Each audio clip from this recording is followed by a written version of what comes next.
আয়াত ১৫৮ هل ينظرون إلا أن تأتيهم الملائكة أو يأتي ربك أو يأتي بعض آيات ربك يوم يأتي بعض آيات ربك لا ينفع نفسا إيمانها لم تكن آمنت من قبل أو كسبت في إيمانها خيرا قل انتظروا إنا منتظرون।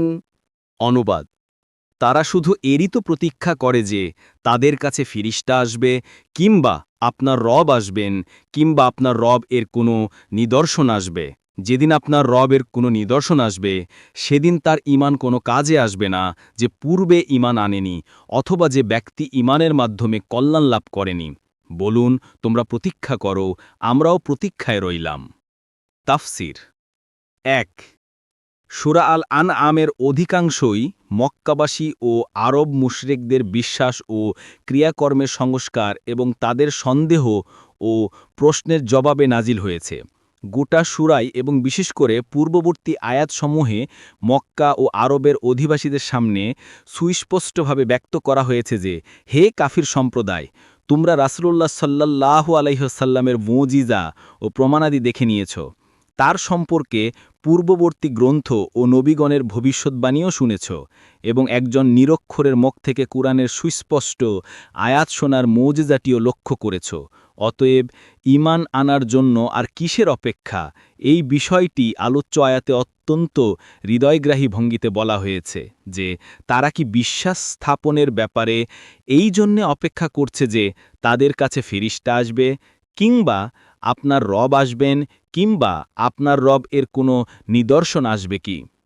বিচার ফয়সালার জন্য কিয়ামতের ময়দানে আল্লাহ তাআলার উপস্থিতি কোরআনুল কারিমের একাধিক আয়াতে বর্ণিত হয়েছে।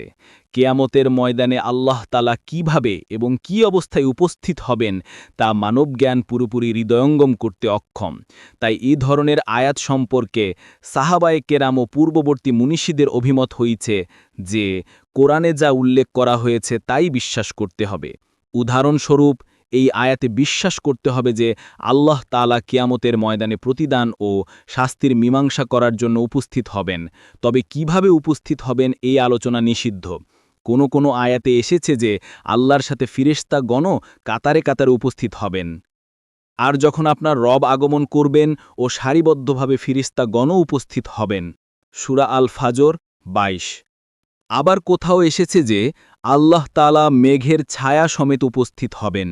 তারা কি শুধু এরই প্রতীক্ষা করছে যে আল্লাহ ও ফিরিস্তাগণ মেঘের ছায়ায় তাদের কাছে উপস্থিত হবেন? সূরা আল বাকারা ২১০। এ সবগুলোই সত্য, এগুলোর উপর ঈমান আনয়ন করা ফরজ, তবে কোনো প্রকার সুনির্দিষ্ট পদ্ধতি নির্ধারিত করা যাবে না। তা আদওয়াউল আল বায়ান ২। এতে হুঁশিয়ার করা হয়েছে যে আল্লাহর কোনো নিদর্শন প্রকাশিত হওয়ার পর তওবার দরজা বন্ধ হয়ে যাবে। যে ব্যক্তি ইতপূর্বে ঈমান স্থাপন করেনি তখন বিশ্বাস স্থাপন করলে তা গ্রহণ করা হবে না, এবং যে ব্যক্তি পূর্বে ঈমান স্থাপন করেছে কিন্তু কোনো সৎকর্ম করেনি, সে তখন তওবা করে ভবিষ্যতে সৎকর্ম করার ইচ্ছা করলে তার তওবাও কবুল করা হবে না। মোট কথা, কাফের ইতে কুফুর থেকে এবং পাপাচার ইতে পাপাচার থেকে যদি তখন তওবা করতে চায় তবে তা কবুল হবে না, কারণ বিশ্বাস স্থাপন ও তওবা যতক্ষণ মানুষের ইচ্ছাধীন থাকে ততক্ষণই তা কবুল হতে পারে। বলা বাহুল্য, এরূপ ঈমান তওবা গ্রহণযোগ্য নয়। এই আয়াতের ব্যাখ্যায় রাসূলুল্লাহ সাল্লাল্লাহু আলাইহি ওয়াসাল্লাম বলেন যে যখন কিয়ামতের শেষ নিদর্শনটি প্রকাশিত হবে, অর্থাৎ সূর্য পূর্ব দিক থেকে পশ্চিম দিকে উদিত হবে, তখন এই নিদর্শনটি দেখামাত্রই সারা বিশ্বের মানুষ ঈমানের কালেমা পাঠ করতে শুরু করবে এবং সব অবাধ্য লোকও অনুগত হয়ে যাবে, কিন্তু তখনকার ঈমান ও তাওবা গ্রহণযোগ্য হবে না। বুখারী ৪৬৩৬। এই আয়াত থেকে এ কথা জানা গেল যে কিয়ামতের কোনো নিদর্শন প্রকাশিত হওয়ার পর তওবার দরজা বন্ধ হয়ে যাবে। তখন আর কোনো কাফের কিংবা ফাসেকের তওবা কবুল হবে না। হুজাইফা ইবনে আসিদ রাদিয়াল্লাহু আনহু-এর রেওয়ায়েতে বর্ণিত হয়েছে যে একবার সাহাবায়ে কেরাম পরস্পর কেয়ামতের লক্ষণাদি সম্পর্কে আলোচনা করছিলেন। তখন রাসূলুল্লাহ সাল্লাল্লাহু আলাইহি ওয়াসাল্লাম সেখানে উপস্থিত হয়ে বললেন, 10টি নিদর্শন না দেখা পর্যন্ত কেয়ামত হবে না। 1. পশ্চিম দিক থেকে সূর্যোদয়।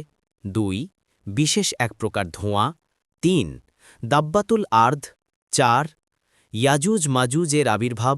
5. ঈসা আলাইহিস সালামের অবতরণ। 6. দাজ্জালের অভ্যুদয়। 7. 8. 9. প্রাচ্য, পাশ্চাত্য ও আরব উপদ্বীপ এ 3 জায়গায় মাটি ধসে যাওয়া। এবং 10. আদন গর্ত থেকে একটি আগুন বের হয়ে মানুষকে সামনের দিকে হাঁকিয়ে নিয়ে যাওয়া। ইবনে ওমর রাদিয়াল্লাহু আনহু এর রিওয়ায়েত ক্রমে বর্ণিত এক হাদিসে রাসূলুল্লাহ সাল্লাল্লাহু আলাইহি ওয়াসাল্লাম বলেন, এসব নিদর্শনের মধ্যে সর্বপ্রথম নিদর্শনটি হল পশ্চিম দিক থেকে সূর্যোদয় ও দাব্বাতুল আর্দের আবির্ভাব। সুদ্দি বলেছেন, তারা ঈমান আনার পরে কোনো কল্যাণকর কাজ তথা সৎ কাজ করেনি। এটা দ্বারা সেসব কিবলার অনুসারী মুমিন লোকদের বোঝানো হয়েছে যারা ঈমান এনেছে সত্য কিন্তু কোনো সৎ কাজ করেনি। যখনই তারা আল্লাহর কোনো বৃহৎ নিদর্শন পশ্চিম দিকে সূর্য উদিত হওয়া দেখবে তখনই সৎ কাজের জন্য তৎপর হয়ে যাবে, কিন্তু তাদের তখনকার আমল কোনো কাজে আসবে না।